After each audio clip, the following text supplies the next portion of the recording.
Ladies and gentlemen, welcome to another episode of our migration series. We're so excited. The feedback that we got on the previous, videos have been awesome. It's nice to know that folks are interested. So today we're just going to continue from where we left off. I think we got a ton of feedback, right, about how do I even get the school route? Let's say I finished my first degree, or maybe I'm even in school, right? What is the pathway? So today's episode, we decided to, take a step back, go to the basics. What is the pathway you can take, right? Especially for the US schools. I mean, that's the experience we have. So that's what today's episode will be about. I mean, I think possibly, right? We as part of bringing guests on the channel and all of that, we could bring some episodes on other countries that people might be interested in. But like Bright said, the feedback that we've gotten so far is, hey guys, like you guys kind of like spoke about the fact that you got into school and then you brushed, and that was the point of the first video, right? Just give a Right. high level of our experience. So today we are delving into the school route a little bit more. So yeah, we hope that you find it interesting if you're planning to pursue higher education in the US. Yeah. And then, if you have your own experiences a bit separate from what we'll talk about, drop us a comment, and Yeah. that way others would also see it and they'll find it beneficial, hopefully. Yeah. All right. So yeah, how do I start? Let's say finish first degree, right? Maybe I have upper, lower, Lower first there, class. boy, radio. Yeah, but that's the $1 million question. Like, how do you start? Let's say you hope to come to America, right, and maybe continue with your studies or look for greener pastures, right? Whatever your plan is, maybe walk us through some of the basic things that people should start thinking about / doing. I think first of all, from my experience, right, you need to have a plan of you want to actually move out. You want to pursue higher education even before you finish your studies, because like I mentioned previously, a third, like if you don't get very good grades in your undergrad, it then becomes a lot more difficult to get a program. Right. Mm-hmm. So let's assume, right, for people who get like a first class or a second class upper, or I know some people who might have gotten like Don't discriminate no, against lower. I'm not about but I will no, definitely. That's not the intent. Of course, your GPA will matter in the application process. So if you have a good GPA, then it translates into a higher whatever. But anyway, Right. so I think you should first of all know what program you are intending on pursuing. I get a lot of people who reach out and they be like, "Oh, I want to come to school," and then you ask them, "Okay, what program are you trying to pursue?" And they don't So have an they'll say, idea. yeah. Like it's like I just want to leave, but it's not. Right. It definitely is not a route to take. You should have an idea of, okay, I want to pursue this program and then work towards how you go about that. So for me, that's the first step. Nail down on what program did you pursue in undergrad, or some people have graduate degrees but are still trying to pursue undergraduate degrees. What program did you pursue, and what program is available out there that you could take as a higher degree? What do you think? Yeah, I mean, absolutely. I also think that, sometimes for higher degree, you may, depending on your field, you may branch off a little bit, right? Yep. So that gets into your point of knowing what pathway you can take. For instance, if you did, let's say, history, you shouldn't be thinking about biology, for instance, right? So Well, maybe there are clear, history of for biology. I mean, for a higher degree, right? Yeah. So the point I'm making is that there are clear, differences when you go from one area to an entirely different area, Yeah. right? Yeah. But within the same area, let's say you are in the mathematical sciences, right? Then you could do statistics, actuarial science, math, physics, maybe. Yep. So, computer science and so on. So yes, I think I agree with you on that. But even before, where do you place the value of like working with someone, like trying to find somebody who is trying to do this, because it feels like challenge you to do this thing alone. I don't know your odds of I mean, making it. some people do well working in groups. Some people work solo, right? So Yeah, at the end of the yeah, day, the information is out there. So long as you can harness it and use it to your advantage, that's what right. is more important, if you ask Yeah. me. Yeah, I mean, I would just say that, maybe not stretch that part, but it does help to find somebody who is also, doing Oh this kind yeah, of stuff, yeah. right? So you don't give up when it gets a little You won't tough. give up. So you start, you find, you think about the program that you want to pursue, That's true. right? Um, and then what? You start looking for schools, Yes. right? So I think yes, I think the way to go there is just a simple Google search, right? Mm-hmm, Graduate programs in the US for, let's say, actuarial science, and mm-hmm, you see a lot of search results that will come up with schools that you could possibly apply to. mm-hmm, You will see, well, once you start navigating the website of the schools, you can mm-hmm, then see for each particular school what are the requirements to come into the school, um, what you may be requirements such as like GRE, things like that. So mm-hmm. some schools require you to take the GRE. Some schools, as of 20 COVID 2020, a lot of schools waived the GRE, right? But Mm-hmm. it is making a comeback for some schools. So definitely do your Google search, go in there, see what schools are available, see the rank Yeah. of the schools as well. Some people get a little greedy trying to go into very like top school. Right. Yeah. So I I do. So on one hand, that's kind of like the logical thing to do, right? Yeah. But then it also sounds so overwhelming, right? I Yes, mean, it not to is. throw any signal of, you have to be lazy about this. Of course, you have to put in the work, right? Mhm. But then compared to, let's say, finding somebody who has done this before. Let's say the person is already in the US, or today's episode is on the US, right? Maybe later on we'll get the other folks. But let's say I finished with actuarial science, right? Yeah. And I'm looking for a school in the US to, either do a master's in actuarial or statistics Mhm. or something, right? Yeah. Yeah. If I could get to you somehow, I mean, you kind of know some of the schools that have funding, right? Yeah. Yeah. You kind of, I mean, you are in, either you are in one of those schools or you graduated from one of those Yeah. schools, right? So I just want to maybe touch on that pathway too, right? Yeah. Like the Yeah. pathway of trying to find someone, either a senior course mate, or you could even leave Somebody. a comment right on this video, and then maybe somebody who is doing something related to your program could reach out. Because I feel sometimes the whole Google search thing, it's sure, you have to do your own research, but Charlie, if somebody can show you the Yeah. way, follow who know road. I mean, you know the reason why I say the Google search, both of, in short, right? Both of them, yeah, not to say one is better than the you other, shouldn't yeah, just but limit it to what people have told you, because there might be a school out there that your mhm, friends do not mhm, know about, right? So you should do your research in that regard, and right, definitely ask around, because ask one of the things that asking around does is that it cuts short a lot of exactly, the yeah. work if you don't have to go through, and you Right. can get certain tips that you don't get from a Google search. So, for Mm-hmm. example, someone may tell you, "Oh, this is what I did." That was different from what everybody else did, right? Mm-hmm. So Mm-hmm. nuggets of wisdom here and there definitely are important. So yes, Even I about the program, the possible program to do, right?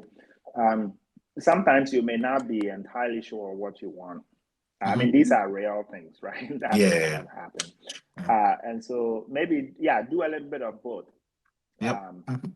But the goal is, I guess at this stage, you want to have a list of maybe, I don't know, five. Oh, I met some Indian guy. He told me he applied to 11 schools. Wow, you know, that's and a I was lot of like, money. Exactly. So the bottom line is that people are really applying to these schools Yeah. a lot, Mhm. right? Mhm. So maybe ballpark 5 schools for your first list, right? Let's see. Yeah. To yeah, to to consider. So Yeah. first, just a quick recap, to make sure we have it all in one place, right? Yeah.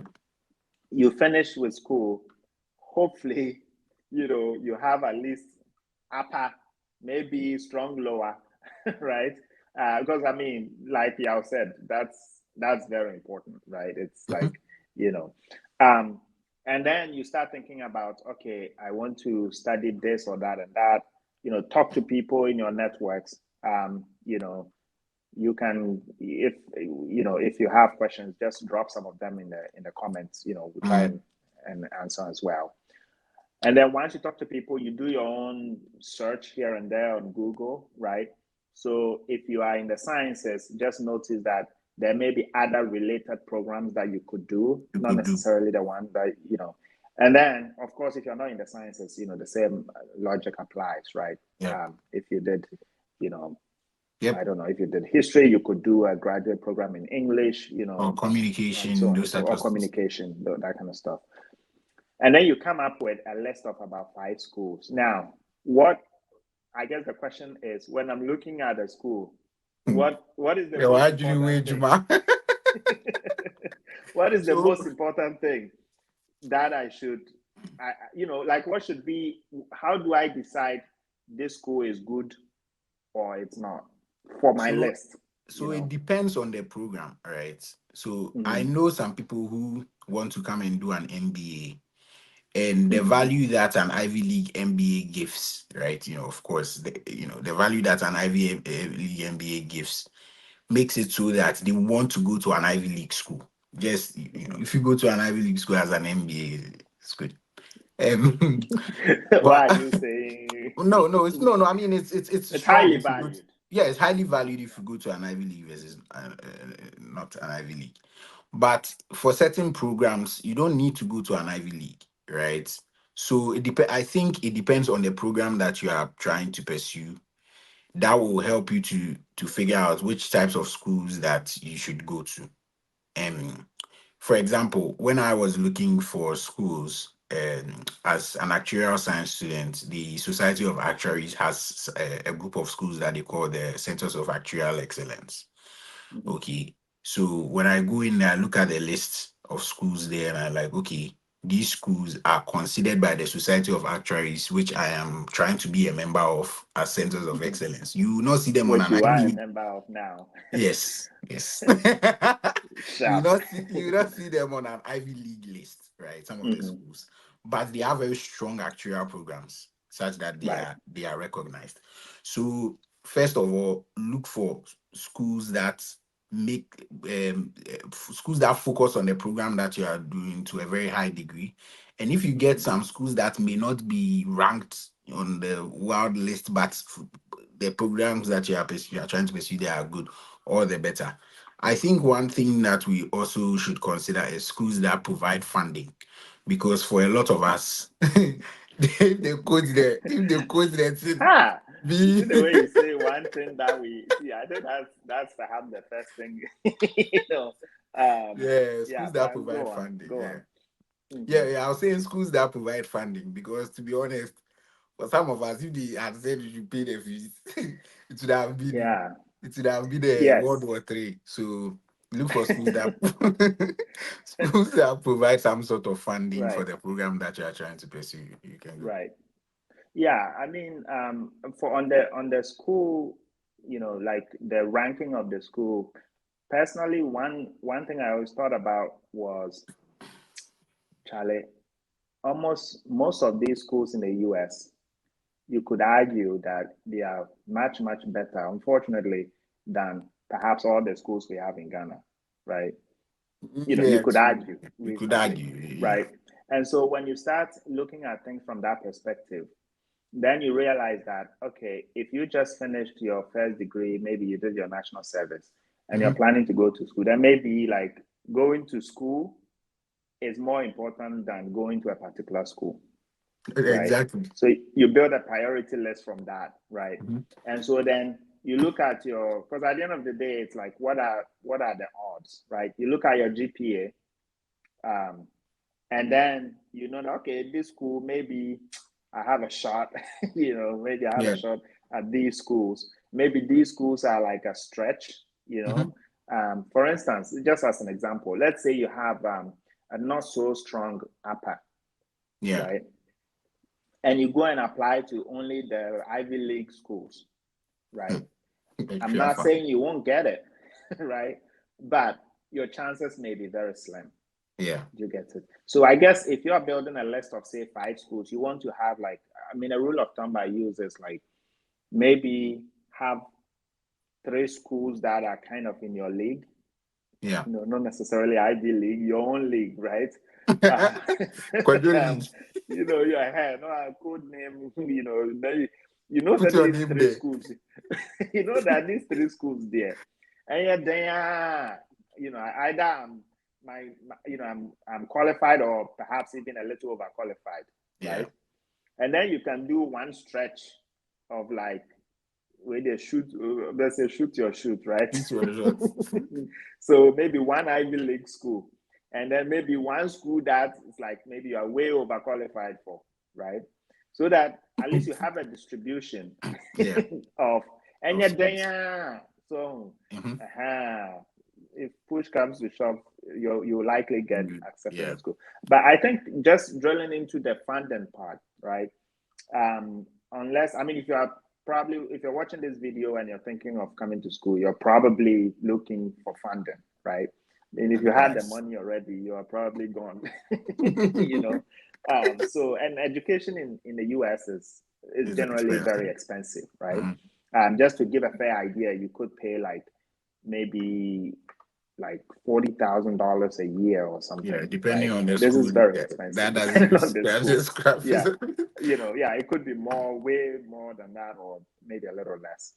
Yeah. And so funding, I'll tell you what, when I was searching for schools, any school that didn't have full funding, I would just close the tab. I know you. Yeah, if they don't have good funding, what are you going to do there? Exactly, What's the point? exactly. I'll tell Yes. you an experience, but go on. So funding is obviously like Yeah. the elephant in the room, right? For a lot of people, it's the make or break thing, right? Yeah.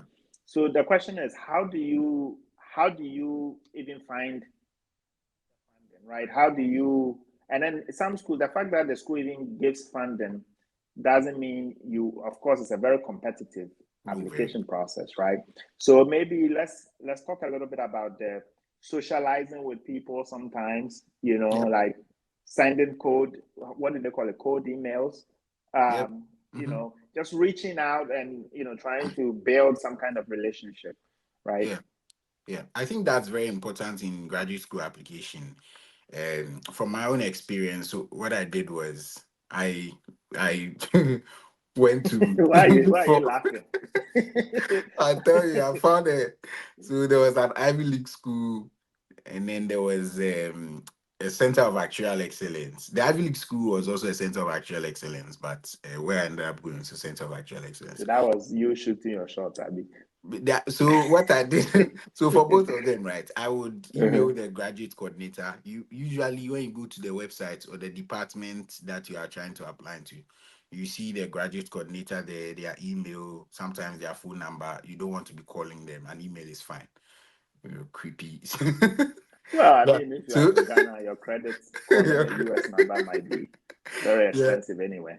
So I ended up sending them my profile. So I sent them a resume. I sent them I started taking some of the actual exams, right? So I said, okay, I've passed X, Y, and Z exam. I wrote an email about myself, what I'm currently doing, what I'm trying to do, and all of that. And then I sent it out to the graduate coordinators for the 2 schools. Um, both of them did reply. The Ivy League. I also asked them about funding opportunities, including graduate assistantship, which is one of the biggest funding opportunities. So Mhm. the Ivy League school, they came back. They were like, the guy was like, okay, I'm impressed by your profile and everything, but we don't have funding. But we can waive the registration fee for you. And then the other school, they were like, oh, okay, I'm impressed by this, blah, blah, blah. You can apply for a graduate assistantship here and there and all of that. I mean, I tried to go back and forth with the Ivy League school. Okay, what other opportunities are there for me to fund and all of that, keep the rapport going.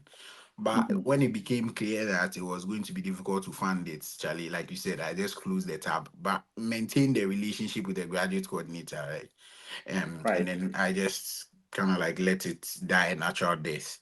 And then for the other school that said that they did have funding opportunities, I kept in touch with the graduate coordinator. If I did have any questions on the application process, I made sure that I emailed them and kept the rapport going that way. And I ended up getting a graduate. So in short, keep the rapport going there. Go with your questions, make sure that they are answered, you know, and make sure that your name is in the minds of the, because as Bright said, this is a very competitive process. There are a lot of people applying from all over the world. You will Sometimes have a people good applying 15, 15 applications.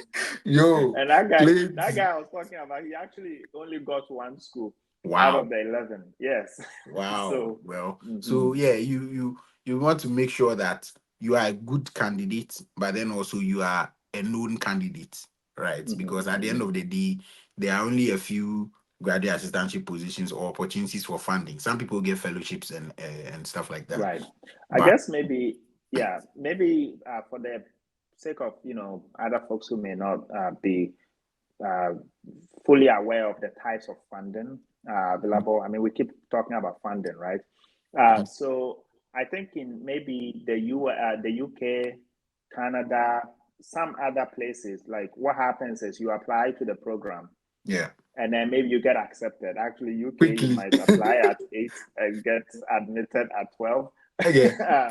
But then what happens is that you have to now find a way to pay Mhm. for the education, The right? education, yeah. So either you are bringing in some kind of external scholarship Loans. or loans, right? Or maybe you are working with some professor and you get a fellowship, right? Mhm.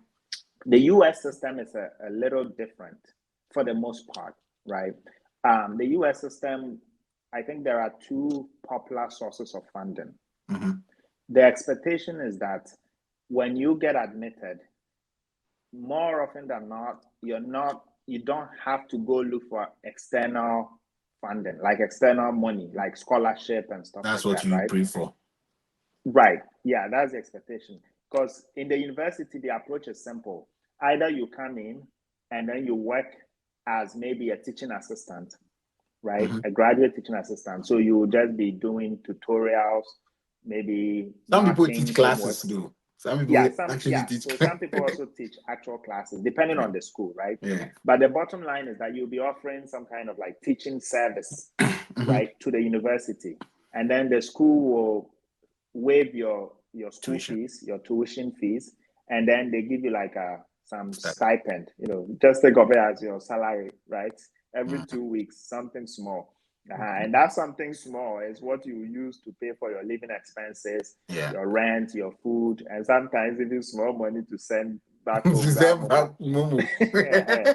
So that's one. So Why? when we keep saying funding, that's one source of Yeah. the funding, right? Of course, if you're doing, let's say, a PhD, then if you got a professor that you're working with, right, the professor may have some kind of research grant, Grant. right, and then they use part of that research grant to pay for your education, Yeah. and then you'll be working with a professor on that research, right? So at the end of the day, you do that research, you get your dissertation out of it, you graduate with your degree. There is the professor also, of course, they get their research output, right?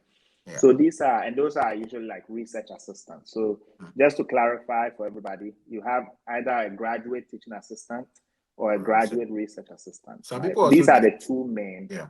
Yeah.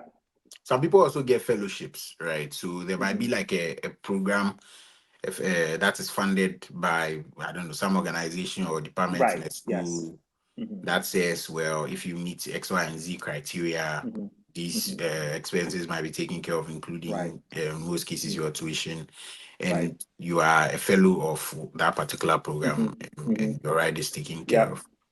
And And having then, said that, there go are ahead. also other third party scholarships that you could Yeah, still apply to, live to. if, just to clarify. So Yeah. these are the sources of funding that we're And there's talking good about, old just to loans. clarify. There's good old loans. I know there it has become a thing these not these days, but some people come to school with loans. There are financial institutions that you can apply for student loans from, and then they'll give you a loan to come to. Loan not there, it's Yeah, there more. yeah, a loan in less But than 48 yeah, hours. yeah, but I get the yes. What you what what you definitely want to get schools that have these kinds of like Mhm. assistantship, right? Yeah, And the full funding, usually it's like you work for like 20 hours or so a week, right? yeah. um or 15 hours a week, and that's what it's like. But from the jobs perspective, in case anybody is wondering, it's not necessarily like crazy work, right? Hmm. Hmm. It's something that obviously it's non-trivial work, but it's not something that will break your back. Anyways, so It's not like you are weeding you an acre to. exactly, you definitely it's something that is doable. Yeah, So okay, so you have at least a list of 5 schools. You start socializing. You send an email, right? Um, you introduce. So maybe your first email is to the coordinator of the program, right? mhm. And then you introduce yourself, dear Professor so so and so, right? I am Noah Bodin, kama kama.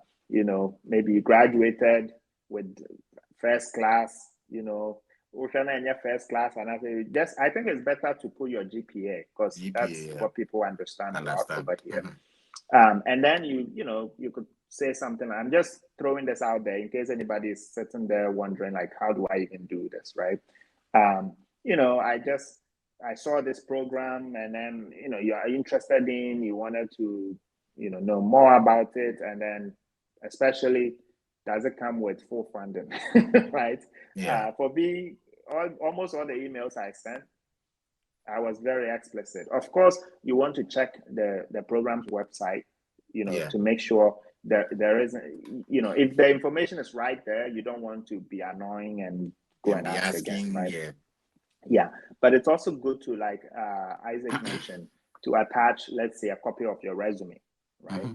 So that at least they take a quick look at your background, and then hopefully they find your resume interesting, right? Yeah.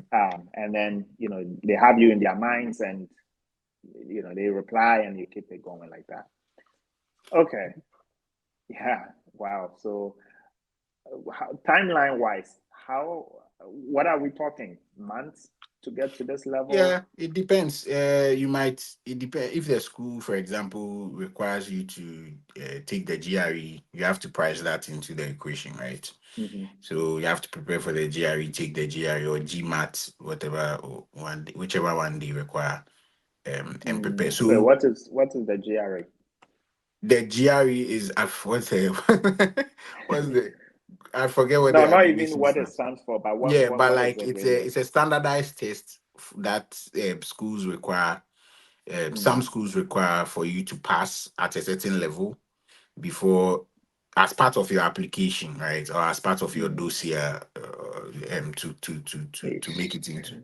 Every 5 minutes, yeah, not big word now. As part of the So day. just shut up. So yeah, Mm, you can take the GI. The GMAT is also a standardized test. I think GMAT is usually for MBAs.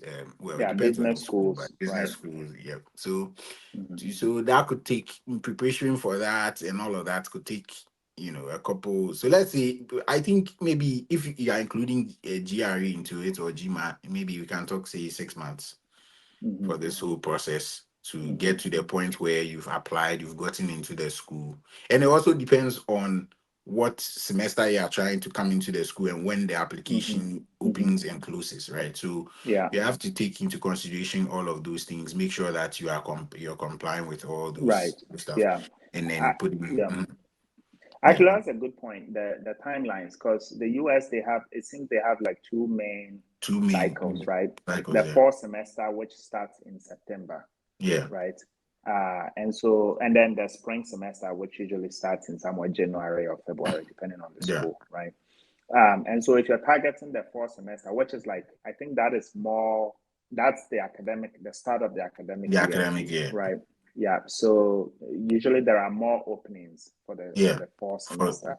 And also for the graduate assistantship. Right. Yes. Which is one of the most important things. Yeah, you are not leaving. So timeline wise, of course, if say you are planning to go to school in September, right? Then maybe let's say September next year, right? So you kind of want to start applying. Maybe start your research now. If you're the research, know what is there and then plan backwards, right? So yeah, exactly. So what I'm saying though is that ballpark, right? For somebody targeting going to school September next year, right? You probably want to start looking for schools and applying maybe September, October. I think the applications, depending on the school, it goes all the way to December, and sometimes even January, depending on the school, right? So what that means is perhaps somewhere around July, August, if you have to write a GRE, you are thinking about it, you are learning big words, useless words. Words you never use. Expect to words you never use again. Exactly. Words you haven't used before, never you will never use, and then there is a math component. So maybe around that time, July, August, you are thinking about / preparing for the GRE. And I think it costs about $200 or $250 in between that, right? The good news though is that some schools these days don't require it. And I think it's one of those things too that in your conversation with the graduate coordinator, you could ask for a waiver. Right? And sometimes depending on your resume and, a copy of maybe your transcript, right? They could say, okay, maybe it's not a big deal. So you want to do that so that by September, October, you start actually either you are mobilizing money or you start filling out applications, right?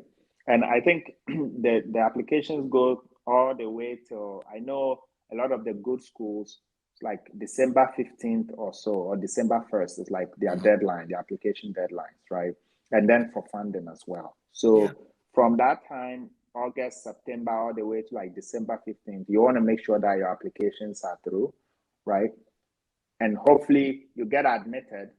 And then the following year, somewhere around August is where, you start your visa application, which we'll get to in a little bit, right? And then the September comes and, you get yourself on a plane to America. So just to give like, I guess, a sense of what the timelines look like, right? For somebody who may be thinking of, I think that's fairly accurate. Yeah. So let's say now you've gotten into cost-wise, how much money are we talking to apply? It depends on which schools you are applying to. If you are taking the GRE, all of that. So it could be anywhere from, if you are applying to one school, it could be anywhere from like $50 to maybe like $100 for just one school. Right. To if you include the GRE, multiple schools, so GRE is like $250 or $300 thereabouts. Then adding multiple schools, multiply that. I think the GRE, 50. When you write it, you can send the results to a number of schools. But I think like 5 schools. Yes. So that's why, it really helps to have a list of schools that you have vetted, right? And you're kind of almost, you are certain to some extent. I mean, plans change, right? Things change. But you want to have some schools in mind when you're writing the GRE so that when you're done, you can send the results to them for free. Yeah. Right? Even if you don't apply there, it's fine. They will receive it. Yeah. If not, I think you pay what, $50 or so, maybe. Yeah. If you don't submit it, when you write the exam, then you have to pay. I don't know what the price is, but you have to pay like a Yeah. penalty or whatever every time you say. So it could be anywhere from two school, let's say 50, let's say $75 for one application, right? So let's budget $75 for one application. So the more schools you apply, multiply that one. Then you have your GRE. Then multiply that, add that one. Then you might have, once your application is successful, that's where most of the costs is, right? So Hey, visa for application. $500 there. I mean, we are thinking, so I'm doing the math in my head, right? Yeah, it's 75 expensive. $75 for one school. Mhm. So 450, if you try to do 5 schools, that's like 450, right? Did I mess that? So I Yeah, mean, 150 two will be 150 for two, Yeah, right? So for like. so 450. Mhm. If you so $450, maybe you are wondering, hey, how likely is it for a typical graduate from Ghana to raise $450 That's why to, me I I applied to. mean, let's I get applied let's to get only one realistic, right? school. You, how did I you raise shocked me. I used my it? national service money and I applied to only one school. Hey, national service money. Oh, only one school. Okay, Yeah, because I that's told you I asked the other school. The guy said no funding. And I was right, trying to come I asked a couple schools. I was trying to come in January, so there were not a right. lot of opportunities like for graduate assistance. So once I know, Charlie, it won't work, I just stopped. One Right. school You don't said spend you money. could Yes. you could get Hmm. in it. There's one school, and then that will be the Right. end. So Yeah. These schools cost money, so that's why you definitely want to reach out. I know some schools, they could forgive waive the application fee. There are some mhm. schools that would do that. When you talk Yeah, to you essentially just send the email and say, you know, yeah, just tell them things are hard. Yeah, so you send the email. Hopefully you get the fee waived, right? The application fee waived. But this is also one of those instances. I mean, the reality is that sometimes you have to reach out to people who are here, yeah, right? If you have some connections, some friends, you know, sometimes people are willing to help, sometimes they are not. Don't freak out if they don't help you. I mean, it is what it is, right? mhm. But make use of your connections, right? If you can even get like 2 or 3 schools, that's fine. Yeah, If you can get, like you said, you used your national service money, for instance. This is why, like, this stuff should be on your mind, yeah. right? So that you plan towards it. Mhm. Okay, but this is interesting. Okay, we're gonna have to do another part to this whole process, Yeah, because it seems like there is so much to talk about, right? yeah, yeah. The bigger The video is cost was, getting long. yeah, yeah, Yeah, absolutely. We'll do a follow up, addressing the. So just a quick recap, before we go for today, right? Is you want to think about this stuff early enough, right? Keep in mind the timelines. Come up with some schools. Either you do an extensive research on Google, or you also talk to some people, or both. And we highly recommend that you do both, right? You have a list. You see if you need to do write the GRE or the GMAT, right? Prepare for it.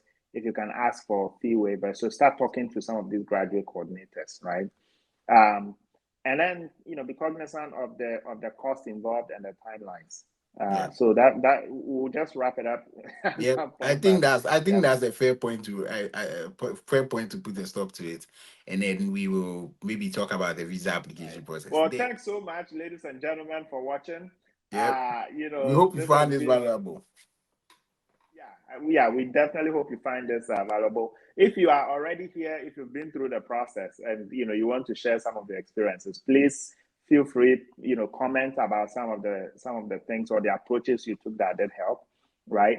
So that others can learn, and hopefully it would help their cases.